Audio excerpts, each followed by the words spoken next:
Welcome back to 2 to 20, the podcast that empowers women to build, fund, and scale businesses. I'm Julia Belt. And I'm Katie Vander Ark. And we're joined today by Miki Reynolds, the head of programs at Slauson and Co. Thanks for joining us, Miki. It's been a long time since we've been able to catch up with you. It's so good to see both of you. Yay. Miki, it's so fun to see you. I know it's all been a while since we've been able to either be in person or catch up, but I'm really excited to hear everything you've been up to. Yeah, no, thank you both for having me. And I think we were joking around. We both have met both of you separately. And I think the two of you met at an event that was hosted in partnership with JP Morgan. And then Katie and I met at an event that was hosted in partnership with JP Morgan. So we're like, shout out to JP Morgan. Shout out JP Morgan if you're listening. Yeah, I mean, those events like really just bring people together. And then Miki, we met because I went through the Grid 110 accelerator program back in 2019, which feels I was trying to remember the year. Lifetime. Feels like there's lifetime. Like pre-pandemic and post-pandemic, and like pre-pandemic feels so long ago. Oh my gosh, it feels so long ago. Yeah, we were in person. Yeah, we were in person, and I remember we were preparing. I got picked to like stand up on the Forbes Under 30 stage and present my company. And I remember we met, and I met with you, and we were just basically panicking. Like, what are we going to say? What should we do? And you were like, you're prepared for this. This is what we've been doing in these sessions.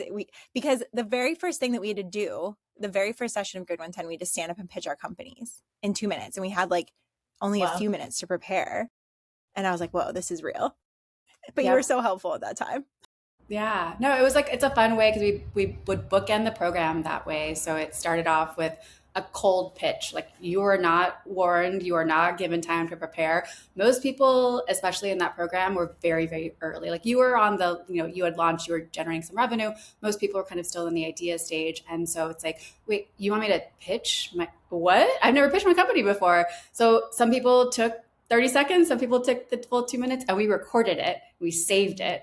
And then the program in particular ended with like a pitch showcase where people were preparing a 2-minute pitch that they would give on stage. And so it was fun to see the difference in companies from like what that polished, like energetic 2-minute pitch looked like, and then show them where they started from. It's like slightly humbling, but also I think very inspiring just to see the arc of the founder journey. Oh my God, can you destroy those records from the original? Like, I'm just thinking about like, I don't know what that looked like. Everybody started somewhere. Yeah, that's true. Well, okay. So for everyone that doesn't know you, give us a little bit of background. So obviously I met you through Grid 110. That was several years ago. You were a founder of that program. Maybe give people your journey from, you can start, beyond that or start at that. Doesn't matter. Whatever you think is relevant. Yeah. So I am California born and raised, currently living in Los Angeles. I've been in LA for 20 plus years now. I'm originally from the Bay Area, moved down here to go to college, and have stayed ever since. And non-technical by background, but I've been in tech my entire career. So I went to UCLA. I studied sociology. Actually turns out to be a very interesting major for the space that we are in, whether you're a founder or even on the investor side, of just kind of being curious about how, like, why people do the things that they do and what they're influenced by, and how society is shaped, and even like trends and stuff like that. And so I knew I always wanted to work in tech and like the digital space. I just really didn't know what that was going to look like. Like, I grew up with the internet and America Online, but I think the access to the internet really opened my eyes, and I was very curious about the world and what it could give you access to. And so then being in college, having high-speed internet, the days of Napster, downloading a shit ton of illegal music, which transformed now how we actually consume content from like the streaming platforms and things like that. So just always had a curiosity around that, but wasn't really sure what that would look like for me. So I guess two kind of primary main chapters of my career. The first chapter being working as an operator and working in tech spaces. And so first two jobs were working in the movie studios, because I guess that's what you do when you move to LA, is you work in entertainment. But I was on the digital teams for 2 movie studios. And I think the things that I recognized really quickly was I did not want to work in entertainment. I did just was not for me. And I think this was pre Me Too. So you can only imagine, I think, what a lot of specifically women were experiencing working in entertainment. But also that I didn't want to work at like large corporations. I wanted to work at, smaller groups, have more of an impact in the work that I was doing, be able to learn a lot faster. So I joined a software development company where I was actually managing software development projects for like large enterprise builds and like consumer facing things. So I just learned a lot. And I learned how specifically how to kind of sit at the intersection of sales, design, development, and customer success, and being able to translate between all of those and knowing enough to break something if I needed to, but also to kind of call bullshit if I felt like something could probably get done a little bit faster or needed to be reprioritized, but then also how to communicate all of that back to non-technical stakeholders. And it really it bit the bug of like building things and having an idea for something and being able to translate that into requirements and then being able to see it actually come to life was something that I just found really fun and enjoyable. But I started looking around and I was one of the only women on executive teams, only person of color in spaces. And so really trying to, as I started to hire people, bring in people who maybe had non-traditional backgrounds, who were wanting to break into the tech spaces, who had very strong transferable skill sets, but like were aspiring to work in tech, but really didn't know how to get there. And so kind of transitioned from there to actually the last like 10 years or so, I've really been focused on access into these spaces. And so I worked at a tech education company called General Assembly, helping people break into and level up into tech. And at the same time, was kind of finding myself really seeking community. I lived in downtown LA at the time. I had lived in downtown for 13 years. I moved last year. But as the tech ecosystem was starting to grow, and this is like in the 2014 era. It's like the 2.0 of, I think, LA tech. As you know, most of tech kind of congregates and is around the West Side area. So Santa Monica, Venice, Playa Vista. But Los Angeles is massive. And so for those of us living in downtown or even further away, what were the options to tap into community, to connect with other builders, whether you're on the kind of entrepreneur side, on the investing side, on the just wanting to work in tech side. And so ended up co-founding a nonprofit called Grid 110, which is the program that Julia went through, that really focused on just being this connective tissue for everybody in the tech ecosystem, kind of starting hyperlocal with downtown, and wanting to support founders in launching and growing their businesses. And then I think we spread from there, where it was like, I think by the time, a couple of years after we launched with Julia, I think Julia, you were living in the Valley, I think. And then so we're getting people Burbank, from okay, represent. Yeah. So and I would take the metro, Miki. I would take the metro from North Hollywood to downtown LA with Dustin, my now husband, and also my co-founder of that company. And we would take the metro down, which is like so not the LA experience, but it was great. The parking sucks. And yeah, it's convenient. And I think that was the thing that we started seeing was this thing that we started for kind of a local community of entrepreneurs in like downtown Echo Park, Silver Lake. It blossomed and like word spread. We provided free programs and support to people that were starting and or growing their businesses, had a partnership with the that time mayor of Los Angeles, Eric Garcetti, got funding through the city to really catalyze kind of economic development through entrepreneurship, and had companies coming to us from Burbank, from Orange County. Like people would trek into downtown LA pre-pandemic to participate in these programs because they would get this type of support. And so I think it was really a starting point for my own entrepreneurial journey of starting that nonprofit with a group of people, and then actually coming in as the founding executive director 2 years later when I had left what I was doing at General Assembly, and being like, we have something here. And if we can just find the right resources in terms of funding, so which came from the city, allowed me to go all in and spent the next 6 years really building up the organization. And so it's something that still exists today, just celebrated its 10-year anniversary. Super excited about what it has done and what I think it will continue to do.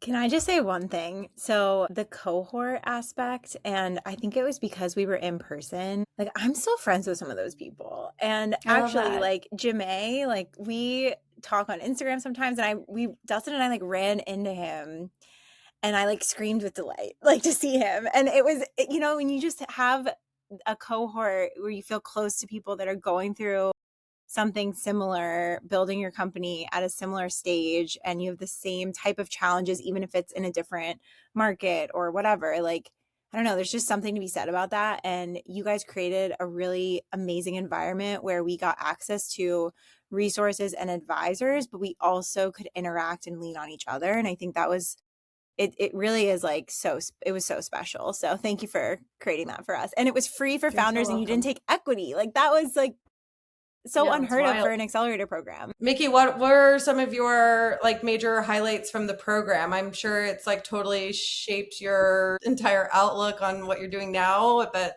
looking back now, what are some of your like favorite takeaways from the program running it? Yeah. I mean, I think to what Julie just touched upon is the community aspect of it. You know, it really was started as a grassroots community led initiative. It was like a group of people, there were 7 of us, lived or worked in downtown, all felt kind of very similar things about downtown being the next tech hub, and got that validation from other people. They're like, I don't like going all the way to Santa Monica. It can take, that it takes anywhere from 20 minutes to 2 hours to get across the city. And so I think what I've seen since then is these little pocket communities have risen up, and other Grid 110 like entities and community builders and connectors being able to be like, you don't have to relocate. You don't have to go to San Francisco. You don't have to live in New York. You can act like LA is a great place to be building. And specifically, you don't have to be in Santa Monica or Venice. You can, do it from anywhere. So I think that community aspect of just seeing, you have an application call and you pick what you feel like are the best companies, and you have no idea what they're going to be like as they come together. And I think that was always the best part, was seeing the relationships form and companies being able, founders being able to help each other, give insights. Julia and Jimmy in the same cohort, they were a little bit further ahead of some of the other companies. So they could share their own learnings with other founders and vice versa, because everybody's coming from like, this is my past career. This is what I've done. I'm really good at finance. I'm really good at public speaking. And so to have people being able to share their skill sets with each other, what they know, of, getting the inside track and game from founders, I think that's what we were really trying to accomplish, was one, just like the access piece of, unless you go to business school, study entrepreneurship, have friends that are founders, if you are just setting out to do something, it is very isolating. And you're like, I mean, now much easier because the internet, what you can like learn from the internet and what AI tools are enabling you to do. But just like, what are the first steps, and what are the mistakes that people have made? And so, yes, you can watch podcasts, you can get an MBA, but I think the opportunity to be amongst 15, 20 other founders who are in similar spaces or a couple of steps ahead or behind, being able to learn and collaborate from each other. I think we saw like partnerships develop. I don't think that there has been any like Grid 110 couples or babies, yes, but couples. But like, I imagine, it's going to happen someday. But I think it's just, it's seeing that and like hearing stories like that about the connections that lived on long beyond the accelerator, and people who still chat and are friends to this day. I think there's some people have found, their co-founder for their second business through it. So I think it was just like seeing the aha moments that would happen, the community and collaboration through those spaces, and seeing the businesses that would start literally as a idea and go on to then go into major retail and raise funding or pivot. And now I have founders who are on their third business because they sold the first 2. So just things like that, which I think are such cool stories of when you give people who are very smart and creative and resourceful a platform to connect with each other, but also to be able to connect with, experts and other entrepreneurs, and just not have to go through that alone, and to not have to repeat kind of the same mistakes that other people have made. I think it's one of my favorite things about what we were able to create. That's so cool. I feel like something that I keep hearing you say too is about the impact factor. And I'm curious like how that through line has continued into your work now with Slauson and Co. Yeah. I mean, I think, so I spent 6 years at Grid and worked with over 300 companies, some of who have gone on to raise. So I think, majority women and people of color, which was very organic, I think, just based off the founding team, what Los Angeles looks like, period. I think the last survey that was done was like 73% of Angelinos identify as a person of color. But when you looked at some of these startup spaces, you're like, that does not reflect that. And when you hear about the statistic of less than 2% of women in the venture capital pie raising money, but women are building companies at a faster clip rate than men are. You're like, what's happening here? So I think it was seeing that there are incredible venture scale businesses and founders that are being overlooked because of a number of different reasons. And so how can we level the playing field for them? How can we amplify them so that the people that are allocating capital and investing should be paying attention to them, because it's such a relationship driven market where if you're fundraising, you learn that cold intros are very hard, like cold inbound, not having an intro, not having a warm intro. It's like a tough way to do fundraising. And people are like always like advising, if you can get a warm intro to somebody because it's a trusted source, you'll have a higher success rate doing that. And so I tried to advocate as best as I could on behalf of our founders as they were going out to raise. I think we had, we were a pipeline for Techstars. So I think it was like 5 or 6 years in a row, we sent a company to Techstars LA and got to know Anna Barba, who was the managing director at the time, really well. And she was like, you have an eye for companies here. And like, I want to stay close to you because you're finding really good like talent, and started to establish relationships with other VCs in the space as well, because they're like, oh, there's this little nonprofit that is churning out some like really incredible opportunities. And I think it was through that lens of being like, I think I have a good picker when it comes to identifying talent and then like companies and then helping to nurture them and connecting them with the resources that they need. So it made me really curious about the venture capital space. And I didn't really know much about venture capital, even though I've been in tech my entire career and I was an early adopter of a lot of startups. I downloaded Instagram on the first day. I just saw that Spotify celebrated their 20-year anniversary. And I looked up my like download date for that. And it was like December of 2010. Hopped onto things really early. And I think it was just like, but I didn't really understand funding and venture capital until working with founders in Grid 110 and kind of seeing who went on to raise and who didn't and why, and being really frustrated around it. And I think it was just like, can this be done differently? So I have like, I joke and I've said this a lot, that I have a love-hate relationship with venture capital. And I think on the love side, I see what it can do in terms of creating more opportunities for more people and solving problems on a massive scale and putting technology into people's hands that just make their lives easier or help connect them to humans better or help them save more money. And so I see what the potential of it is as an asset class and wanted to understand it a little bit better. And so in talking with VCs, it was just like, what does the inner workings look like, and how do our decisions made, and how can I try to take that as game to bring back to our founders to better prepare them? And then an opportunity came up with Slauson and Co, which is the firm that I currently work with now. We had been partnering with Slauson to launch the Friends and Family Accelerator that I run now as part of my head of programs role. We actually launched it as a pilot when I was back at Grid. And it was an opportunity where Slauson was just getting off the ground and raising their first fund. And I think as an opportunity for them to just build more brand awareness around this emerging Black and Brown-led firm in South Los Angeles that didn't have venture or VC in the name, they always knew that they wanted to have an accelerator as part of their strategy, but didn't want to build it in-house. So we partnered together to launch the first cohort of Friends and Family, which was a grant-based program at the time. Did that for 2 years, allocated, I think, $1 million in non-dilutive grants to 40 companies. And then they made the strategic decision to bring the accelerator in-house, turn it into an investment-based vehicle so they could just do a carve-out from their existing fund and write larger checks. And so they brought me over kind of with that transition.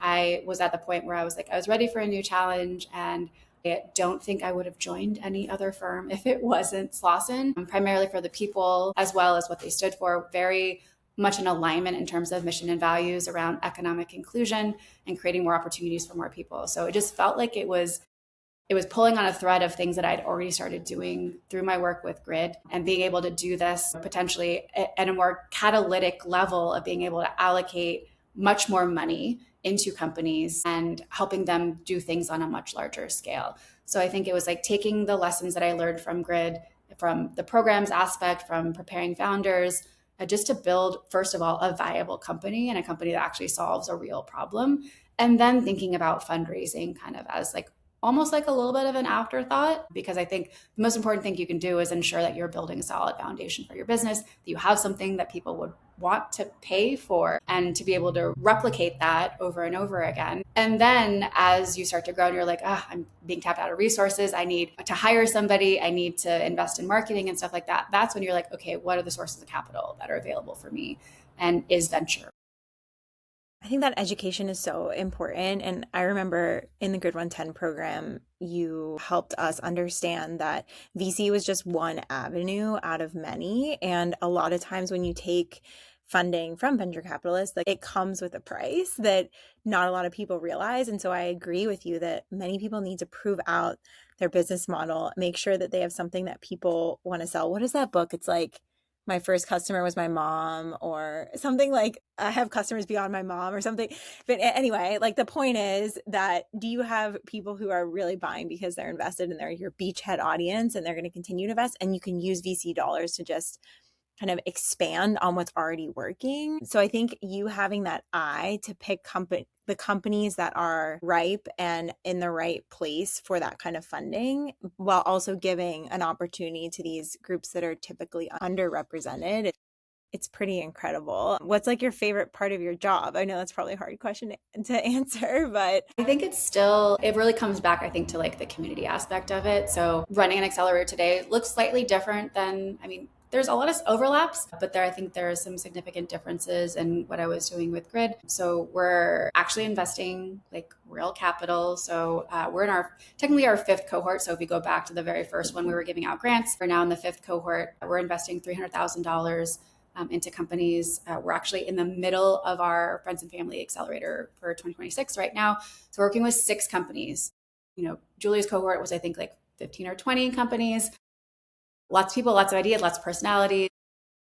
We started out working with 20 companies and then cut it down so we could increase the funding size. So last year we cut it down to 11 companies so we could invest $300,000. And then this year it's a consumer focused cohort. So there's a filter kind of around what we were even looking for, mostly so that I think, one, consumer being very underinvested in. I think it gets about 7% of all venture capital dollars, but it's stuff that we all use every single day. And so the impact that it can have and, the potential market size for it is pretty massive, depending on what it is. And I think with what AI has done in the last 6 to 9 months specifically of, Katie and I are talking about, her building stuff on this, like multiple things, and I'm building things. And so I think what it has enabled people and how quickly you can output things and build things and take something from just an idea into something that somebody could actually play around with, and not just as a prototype, but like actually use, I think is really interesting. And so we wanted to shift the focus for this cohort to be around that. And also so that the founders themselves, that community-based aspect, it's like, I'm focused on, we had a session today around community-led growth. And so everybody's sharing their ideas around like, what communities are you tapping into? What's working well for you? Are you doing IRL or are you doing online stuff? Somebody's got a Discord. And so they're looking at engagement in the Discord. Somebody's going to be doing pop-ups over the summer. So I think these types of things, it's hard when you have like this also could apply to B2B, but like to have more of just like a centralized focus of what people are doing. So it really still comes back to the founders, the community that we're building, watching them ping pong ideas off of each other and seeing those like aha moments, or like, oh, I'm going to talk to you afterwards, or you're an expert in this, so I'm going to pick your brain about this. So I think it's just like the shared experiences and learnings of a cohort-based model that you see. It's so fun to see them week over week and the progress that they're making, and how, especially the ones that are extremely coachable, how quickly they take inputs and implement them and like see things start to work and are able to report back on it. Like that's like the best for me. I love that. I feel like 100% of the companies in the cohort are probably using AI in their company, right? But like, what percentage would you say are AI based? You said consumer, so not just consumer packaged goods. I assume you mean like digital products too. So like, yep. So we have 6 companies, 5 are software. 1 is a consumer product, but there's potentially like a digital component to it also. All are using probably Claude Shout out to Claude. Claude, if you want to sponsor this podcast. Really. Because I think we're probably all using Claude too.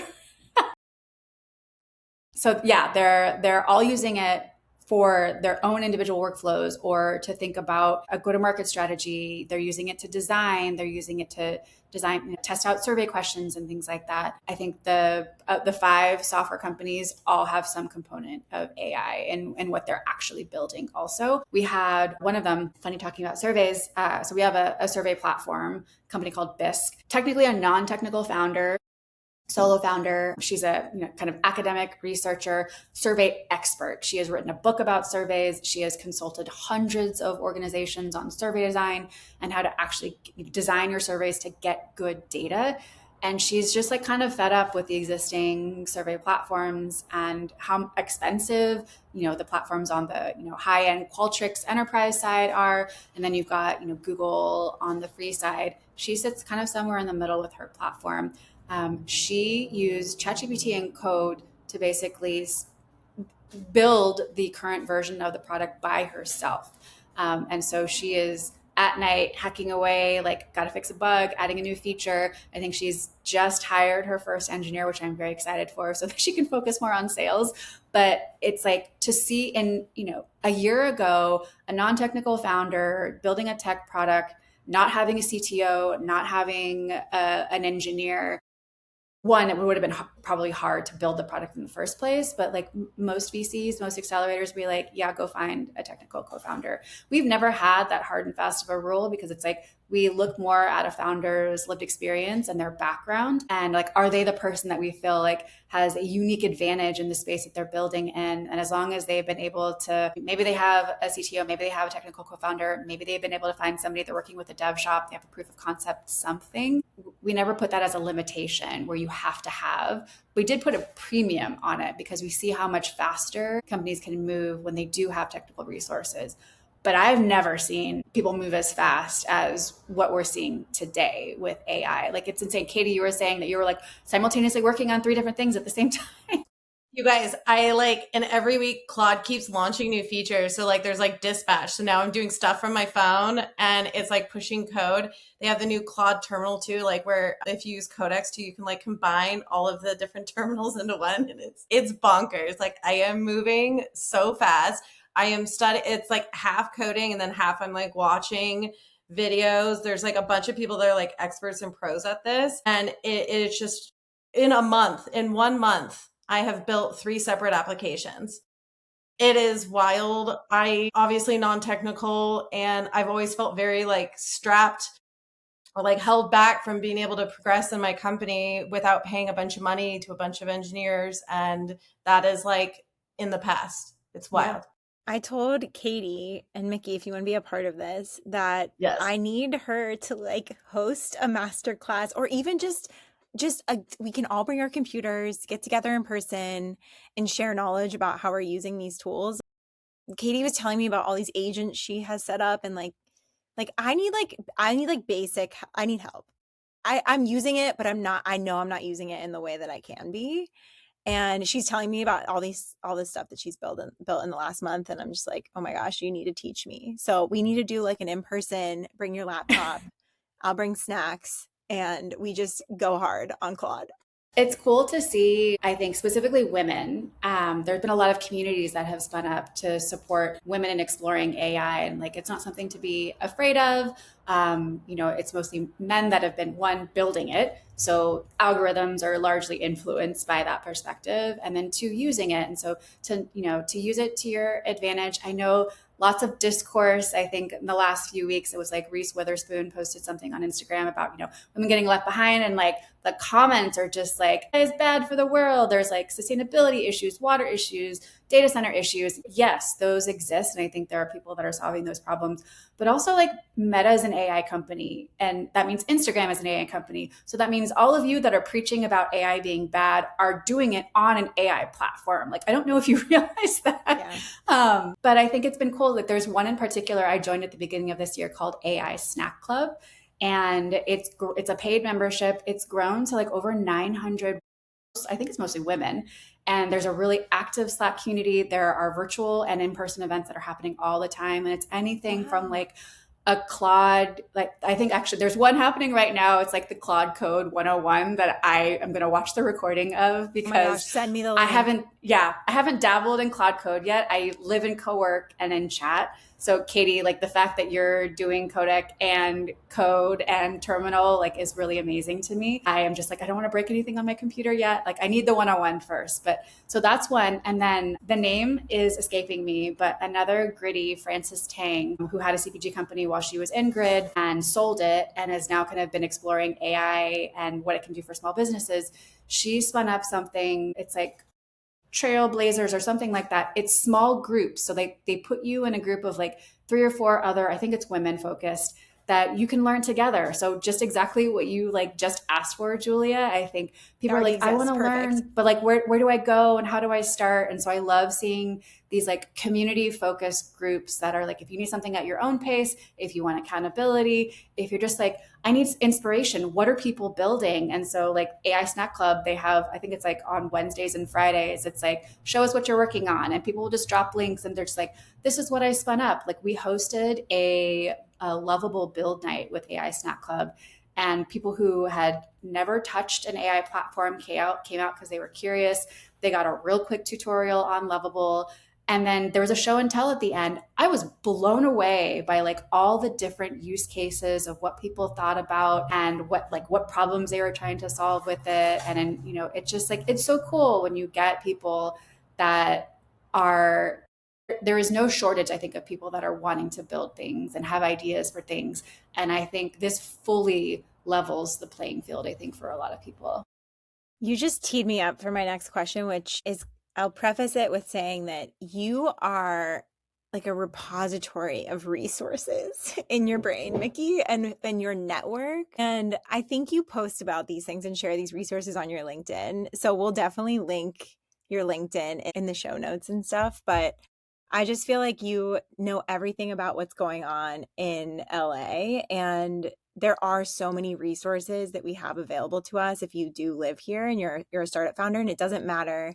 Again, I'm going to shout out the Valley. It doesn't matter if you're not on the West Side, because I'm in Burbank and I have tapped into a lot of these resources as well. But where else, if people want to get in touch with you, like where else should they reach out? Is LinkedIn the best place, or?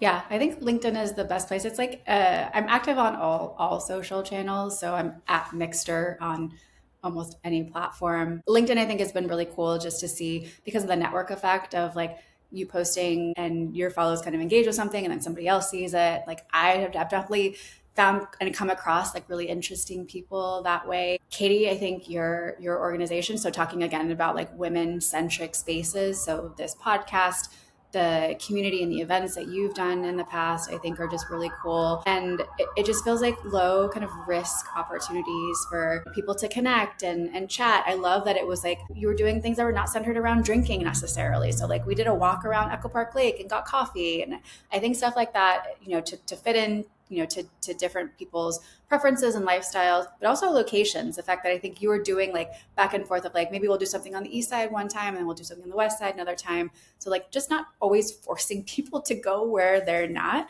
and just knowing that people will kind of show up wherever you might be, because I think the demand is there. Yeah. I think Julie and I both agree. We like the idea of meeting people where they are. And Julie, I mean, you might be able to speak to us more than I now, but like, especially now that you're a new mom and like thinking about how busy everybody's lives are. And Miki, what I do love about LA, just like why I love being based here, I think it's such an interesting, fun, diverse city. It has so much to offer. There's unlimited resources. There's unlimited types of like people and community to engage with. And that's what I wanted to try to do, which was like, not have the typical experience, because like a lot of us founders, especially if you're women, don't have a typical like startup journey or to becoming a founder. And so I was always trying to find like experiences where we could like, again, meet people where they are. So maybe it is a walk after work. Maybe it's early morning walks. Maybe it's coffee. It's maybe we're doing dinners together. Maybe we're now doing co-working sessions to build our products. Like whatever it is, it's just that I do also really believe in like the in-person experience. And like, as much as we live our lives online, it also is like very transformational to be in person and to spend time together. And especially if you're a solo founder, it like is wildly like isolating to be home all day, like me on my little computer, like typing away.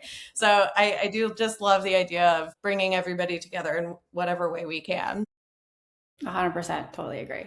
Well, maybe I was just not sure if there's anything else you wanted to talk about, like either the funding environment, if it's changed, or if there was anything else around like the LA ecosystem or anything around the programs at Slauson, if there was anything you wanted to touch on in there. But Yeah. I think the funding environment is a really interesting one. I was mentioning to Katie in kind of like our pre-show chat that one of the ways that I've started using Claude is putting together a weekly funding announcement digest. So all these newsletters that I receive and just kind of like trying to stay on the pulse of like who's raising money, how much was raised, what are people investing in. And so it scrapes all of my newsletters or any funding announcements over the last week and then outputs it into like a little scoop digest that, you know, from pre-seed down to even acquisitions can see where is money flowing and what are people investing in and what are companies, you know, we invest in pre-seed and seed stage companies. So is there a pre-seed company that I should be keeping an eye on? And we just like as on our morning investment team calls, want to, you know, stay in, you know, in the loop of like what's happening, share things that we find interesting with each other. And so I found a way to automate this. So versus having to like scroll through my inbox or look on TechCrunch and being like, what's an interesting deal? I just generate this weekly digest or Claude generates it for me. And I can just skim it right before my meeting, be like, ooh, this is really interesting. And so I think from seeing that of like, you know, the last few years, I think you see the number, like the amount of funding that gets invested year over year. And sometimes it's an increase and sometimes it's a dip. I think there was a point where it's like LA was doing, you know, $5 billion was invested in LA. And then it was like 7, and then it was like 10 and 11. I think somewhere in the neighborhood of, you know, 250 to $300 billion gets invested like kind of annually. I'm now seeing tens of billions of dollars being invested in a week. And these are just announcements. So maybe they were, you know, the investments didn't happen that week, but just to see the clip at which funding is being distributed out. And there are about to be a ton of IPOs that are happening. So a lot of money, I know a lot of LP money and investor money is tied up in SpaceX. SpaceX is supposed to be announcing their IPO at some point this year. It seems like there's a race between Anthropic and OpenAI and like a lot of other, you know, we see it used to be hard to become a unicorn and get $1 billion valuation. Now we're seeing it in a matter of a couple months, you know, less than a year, you know, with what's happening with AI. And so I think that there's going to be a lot more liquidity from an LP perspective once these IPOs happen and investors have more money to invest in funds that have more money to invest in founders. So I think they were really conservative, you know, in the last few years and really telling people to get stronger around profitability and cutting their costs and just being more resourceful around it and venture, like just taking longer for you to raise a round. I think that potentially will change with having more money to deploy. But also, I think it's just you're seeing founders maybe having less reliance on venture capital because of I don't need to raise money to hire a CTO. I don't need to raise money to do XYZ because I can now spend $20 to $100 a month and pay for an AI platform that can help, you know, get me paying customers. And that should be your goal always, is to focus on customers and people who will actually use and want your product and will pay for it, and like listening to them and what they want from like a features perspective and what will keep them on the platform. Like focus on your customers. As a VC, ignore VCs, focus on your customers. Because if you do that and you're spending your attention, resources, effort in the right place, it will show from a business growth perspective, and that will make you more appealing to your investors. But investors want to know that you understand your customer and that you're able to show traction and you're showing kind of high output velocity and growth. So I think that just being narrowly focused on who your customer is. And I think that has gotten easier because of the technology that exists these days. So I think it's a really interesting place to be in, where I think the investors are actually a little bit more on the offensive now. We are actively trying to find the next OpenAI and Anthropic and going out and trying to meet founders as early as possible, maybe before they've even left the corporate job that they have to start the company. So I think it's a really interesting time. So Totally interesting. agree. Katie, really quick, I know we're like a little over time, but I would love to hear Miki's perspective on what you told me the other day about how like Andreessen and a couple other VC firms made a statement or are making more of like a stance on investing in service-based businesses or more service-based businesses. Katie, you said it more eloquently, so maybe No, tee I her mean, up there. I don't know if, I mean, I assume you read all this too, but like Andreessen for same thing with YC, but both of them are kind of having an emphasis on for their, they both do RFPs for companies for their speed run for Andreessen and then obviously Y Combinator. But they're having more of an emphasis on not just being the like SaaS layer, but actually being the services business itself. And then, Julia, you obviously have an opinion on this because you are sort of operating in that space, I would say. And especially in the real estate tech world, there's a lot of like service-based companies. So if you think about like inspections or like any hardware, physical, anything in the real estate space, I think about this a lot too. But Miki, I wonder if you have any thoughts on that, like general theme of like turning it into services businesses. And especially because it feels like the opposite of what they've been asking for the last 20 years. Just the callback to being like, no, just be the service business. I don't know if you have any thoughts on it. Yeah, I think, when I was at Grid and then even in the early days of being at Slauson, you would sometimes get pitched like service-based businesses and would have to just educate them on the difference between kind of the growth rate of a service-based business, because oftentimes it's like you as the product, like you are providing the service. So if you're an accountant, if you're a lawyer, like that requires replicating yourself in order to scale. Like you can only take on maybe so many customers or clients before you have to bring on somebody else to be able to do it, versus when we're looking at software, that it doesn't require as many human resources, that it's the technology that you're building that enables you to grow and be able to support more people exponentially, not incrementally.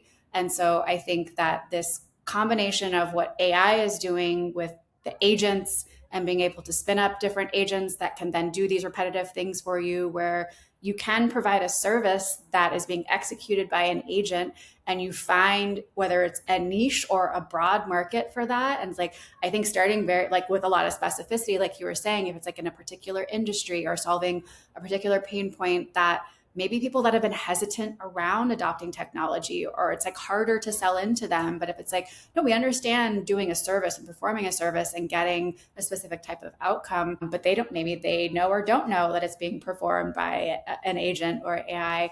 And so I think it's a smart way of, even whatever type of business you are trying to build, not necessarily even having to go down the venture pathway, but if you wanted to start a business, a service-based business, you could do that with technology. I was having a conversation with a lawyer friend who is thinking about doing that, and like how many maybe more traditional law firms or lawyers who feel like, I don't want to touch AI, or like I don't have the time to learn about it. But if this could cut down on your like non-billable hours, time spent on your prospecting, on your lead generation, on like all of these things. And to ensure that you're spending your time on where you can bill and it's making it more efficient for you, and not being left behind with this. I think it's really interesting, and I think it's just going to continue to propel the AI evolution. Yeah. I'm curious, what were your thoughts about it? Well, Julia, I mean, your point of view is actually really interesting, especially when you're talking about either the inclusion or non-inclusion of AI in your business, and then especially based on the demographic you're serving is a good point. Yeah, I mean, in the mental health space, I think a lot of at least like self-guided apps, so Navi is a self-guided wellness platform for teens to create action plans to navigate challenges, and it's built on over 10 years of clinical research from my co-founder, who's a youth clinical psychologist. And when we were building this, we kept thinking about the other mental health apps, why they've basically failed. And it's because they have no engagement or implementation strategy, which requires human beings in order to really get it off the ground. There's also like this flywheel that happens when you get peers and ambassador, you build a really strong ambassador program talking about it, but that also requires more of like a service-based approach. And so we've been able to secure contracts at county levels, at state levels, I think because we're pairing technology with implementation. And so it was funny to me to hear, because when we first got started, we were trying to fundraise. And Miki, I think I reached out to you and like at the very beginning what we were trying to do and like get your opinion. And like so much of the VCs that we were pitching, I don't think they could like see this whole thing come together, and it is like heavy on the service, even though the technology is what's super scalable in our case. Anyway, it's funny to me that now they're coming back and saying like, oh, there's a place for this and it's a good idea. Yeah. And I'm like, oh my gosh, like, okay, which like we're not fundraising now, so it's fine. But it was just like funny when she brought that up to me. I was like, wow, that's interesting. The tables have turned. Yeah. There's so many new waves of everything happening now. That's why like every 3 to 6 months, it's so funny to just track everything that's going on. I'm obsessed though. I love everything, how quickly everything's moving. And I'm honestly just trying to like stay up to date on everything so that I don't personally fall behind on all of it. Same. Well, thank you, Miki, so much for joining us. You are a wealth of knowledge and an amazing human being. And I'm just feel so grateful to even just know you and be in your orbit. And I'm excited for anyone listening to this to hear your perspectives. And definitely, if you're listening, follow Miki on LinkedIn. She is the person to know, especially if you're here in LA. And what else am I missing, Katie? Anything else?